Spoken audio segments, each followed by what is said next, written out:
What is going on, YouTube? So recently, the Phoenix Suns waived forwards Nasir Little and EJ Little, and today's video is going to be about exploring what options the Phoenix Suns can have and what they can potentially pursue.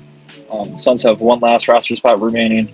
I wish the best for Nasir Little and EJ Little. I believe EJ Little was waived a couple weeks ago to make room for Ty Jones, which they signed to a one-year minimum contract, which I still believe is insane to me. But for Nasir Little, I think he has a lot of potential yet. I think he only has like 3,000 minutes played total in his NBA career, so still a lot of gas left in the tank. I think a bottom five team in this league can probably pick him up, and I think he can play a pretty solid role. I don't know what exactly happened to Nasir Little. I know he was kind of banged up a little bit throughout the season, but he played some key minutes at the first half of the season. I know in the in-season tournament he did play a lot. And then it just kind of seems like after the All-Star break, he has a game against Houston where I think he had a pretty solid game. And then you don't hear from Nasir Little until the first round of the playoffs when the Suns have their backs against the wall and they're just trying to scramble to find some type of spark. But we're just going to take a look at what options, from sources that I've heard, the Phoenix Suns are potentially going to sign a free agent soon, make a trade before the season, or another option is to wait 20 to 30 games before make a move. I can't really say which is likely. I would like them to have a free agent come in. So we're going to look at some potential free agent targets that I want the Phoenix Suns to go after, and player that's already on this roster but can get converted into a standard full guaranteed contract. So first player on my list, I really would like a guy in Robert Covington. He's 6'7". You can never have enough forwards on this team. A veteran guy like him, 33 years of age. He has 11 years of experience in the league.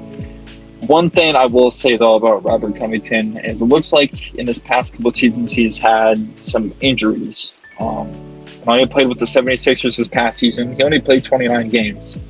If you're not really into basketball, there's 82 games in the NBA season, so 29, we'll round up to 30 to be nice. It's not really that good, but in those 29 games, he averaged 4.4 points, 0.8 assists, and he shot 43% from the field and 33% from three. I believe you can kind of tell about the stats and just how many games have been played that he's still a free agent. No team has picked up on him yet, which is shocking because I like Rocco a lot. I think he's a solid NBA veteran, and you want to be a bad guy to have at the end of your bench. You probably get solid minutes in Phoenix. It just has to stay healthy. But yeah, really love Robert Covington. I think he brings a lot to the game that the Phoenix Suns need. Solid defender. Just a solid 3-and-D guy at 6'7". I thought Robert Covington was a little bit bigger, but I guess not.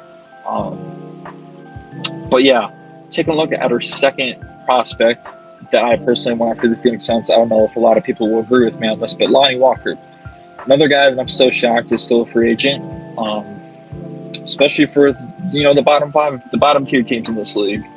Lonnie Walker did play in the Brooklyn Nets last season.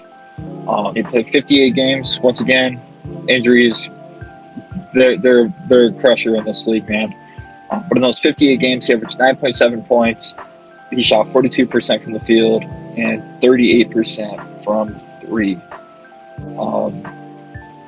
The Suns don't really need another shooting guard. Lonnie Walker's 6'4". He can get to the rim and finish. He's a bucket, ultimately. You can never have enough bucket getters, as you can tell by the highlights in this video, in the background here. I haven't really looked into Lonnie Walker. A lot of people have told me about him, but Lonnie Walker did actually have a competitive workout with the Sacramento Kings this week, I believe, or this past week with Isaiah Thomas.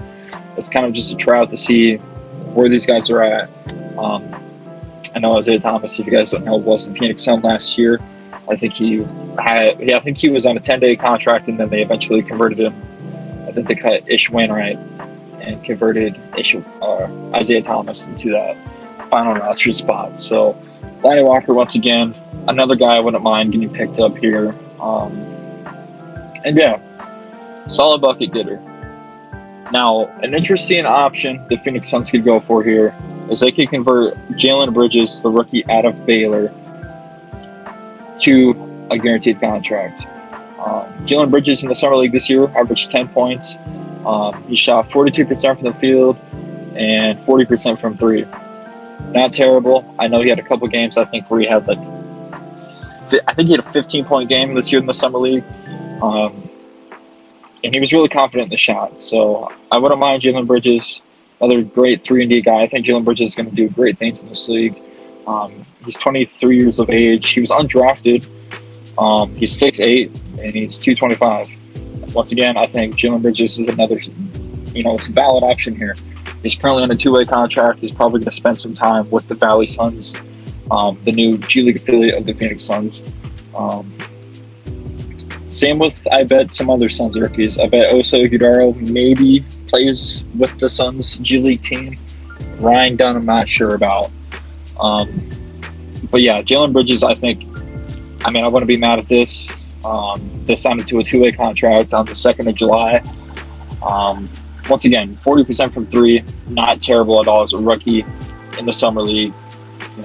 Just getting his first little chip of what the NBA is going to be. So, shout out to Jaylen Bridges. Love him. I think he's going to do great things in this league. Looking at the last option for the Phoenix Suns. I don't know how a lot of people feel about this. It's kind of, I think, 50-50. But CJ Bossman, 99, Jae Crowder. I don't know how, I don't know, man. I'm really iffy on Jae Crowder, especially with his last season in Phoenix. I know he really swung Pelican fans a certain way. They even made Jae Crowder t-shirts. YouTube, please don't do anything with my video because I said that. But Jae Crowder did spend last year, I think the past couple of seasons with the Milwaukee Bucks, if I'm correct. He only played 50 games last year, so missed about 32 games. He averaged 6.2 points, 1.3 assists. He shot 42% from the field and 34% from the three, 34.9 to be exact. We can round that up to 35 to be nice here. Jae Crowder is 6'6", 230-pound machine. I think he was a great guy in Phoenix. I don't know, man. I'm really iffy on Jae Crowder. I think Jae Crowder's a decent defender. He is 34 years of age. He's been in the league for about 12 years now. I don't know. It's a love-hate deal with Jae Crowder. His nickname is the Beast, as I'm reading here on Basketball Reference. But I don't know. Jae Crowder, you guys comment down below how you guys would feel about this. I wouldn't mind it, I guess, especially, he was a key veteran guy.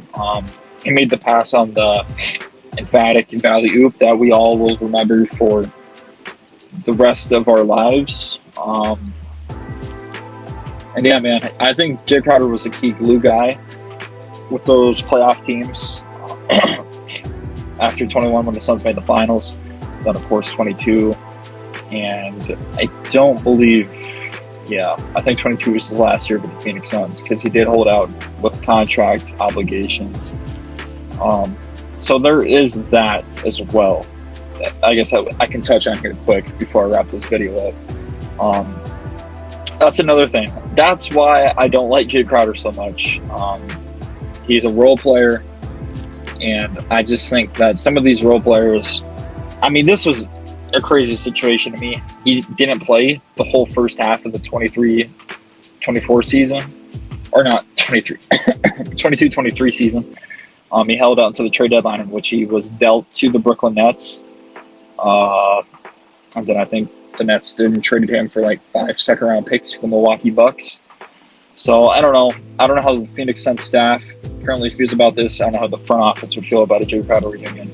And I think that's kind of something that's forgot about amongst the Suns community, is that Jae Crowder did hold out for half a season because of contract things. But yeah, anyways, guys, those are the Phoenix Suns options going forward with this Nasir Little move. Once again, I hope Nasir Little finds his way back into an NBA roster. I think he definitely has a lot of potential if used right. Jae Crowder is not Jae Crowder, but Nasir Little is a very explosive player. He's a decent three ball. I think if he just develops under an organization, I think he can be a key role player. But thank you guys so much for tuning into this video. If you guys want to see more videos like this, I'm going to start posting more content, hopefully, here on the YouTube channel. Yeah, make sure to subscribe, drop a like, and turn on post notifications. And also comment down below which moves you want to see Phoenix do. I didn't think Phoenix was going to be making any more moves until the trade deadline, at least, of this upcoming season. But I guess Matt Ishbia has a plan in mind. If he's going to do something like this, sporadic wave players. I believe they stretch his contract too, so I think they do possibly save money going forward, if I'm correct. I could be wrong though. But yeah, thank you guys for tuning in, and I'll see you guys in the next one. Peace out.